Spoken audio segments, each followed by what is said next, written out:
बिहार के पूर्व deputy CM Tarkishore Prasad के दिवंगत पिता गंगा प्रसाद को श्रद्धांजलि देने के लिए बिहार के डिप्टी सीएम तेजस्वी यादव सहित नेता प्रतिपक्ष सम्राट चौधरी, भाजपा नेता शाहनवाज हुसैन, राजद प्रदेश प्रवक्ता मृत्युंजय तिवारी सहित कई दिग्गज नेता कटिहार पहुंचे और पूर्व डिप्टी सीएम तारकिशोर प्रसाद के दिवंगत पिता के तैल चित्र पर पुष्पांजलि देकर उन्हें श्रद्धांजलि दी।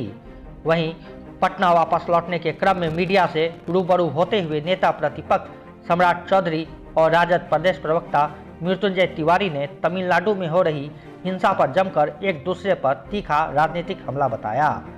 राजद प्रवक्ता मृत्युंजय तिवारी ने कहा, बीजेपी शुरू से ही भ्रम फैलाने का काम करती है।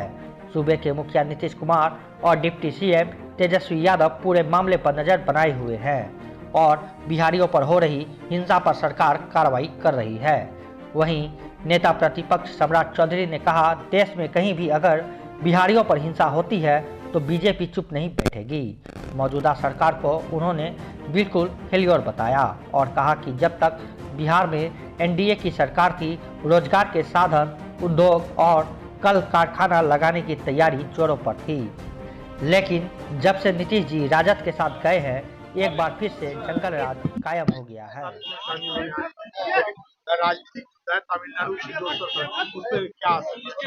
देखिए, आज तो व्यक्तिगत तौर पर आदरणीय तारकिशोर जी के यहाँ आया हूँ, लेकिन जहाँ तक तमिलनाडु का इशू है बड़ा स्पष्ट है।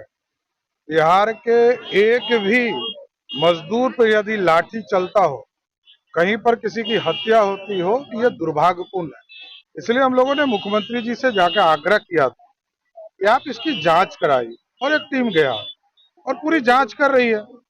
लगातार ये प्रयास करना है कि हमारे जो मजदूर हैं, हमारे जो लोग प्रवासी हैं, उनको हम सुरक्षित लाएं। Thank you. देखिए, इस पूरे मामले पर हमारे डिप्टी सीएम ने सदन में ये बातें कही कि जिस वीडियो को दिखाया गया है उसका हकीकत कुछ और है। तो हमारे विरोधी बीजेपी तो अफवाह फैलाने वाली पार्टी है, तो इस वीडियो के सत्यता पर ही सवाल खड़े हुए।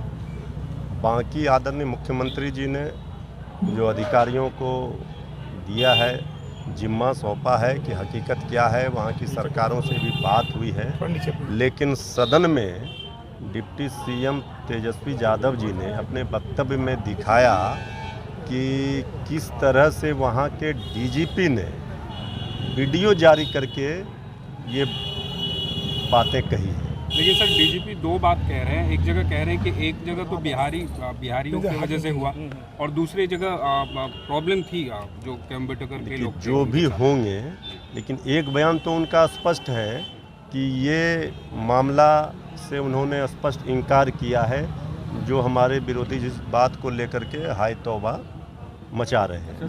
सर क्या लग रहा है, 24 के चुनाव है, इसकी सुगबुगाहट है? देखिए, इसी को लेकर 24 के चुनाव में बिहार से जब रुक जाएगा, इनका 40 सीट का कट जाएगा, तो फिर वो दिल्ली पहुंचेंगे कैसे? तो इसीलिए सारा डर यहाँ बिहार को लेकर के है। इसलिए इस तरह की बातों को लेकर के मचाया जा रहा है शोर। बिहारियों के साथ कहीं भी, किसी भी देश में, विदेश में कोई अत्याचार, अन्याय नहीं कर सकता है। नीतीश तेजस्वी की सरकार है। सर, झारखंड में हेल्पलाइन नंबर जारी कर दिया गया है, तमिलनाडु में हो गए। भाई, हम तो कह रहे हैं कि बिहार सरकार सजग है। आदरणीय मुख्यमंत्री जी ने अधिकारियों को टास्क दिया है, वहाँ बातें हो रही है, लेकिन ये बात भी सत्य है कि बहुत सारी चीज़ों को अफवाह फैलाया जा रहा है और उसको लेकर के हकीकत भी धीरे धीरे पोल भी खुलती जा रही है। कल भी आप लोगों ने देखा होगा।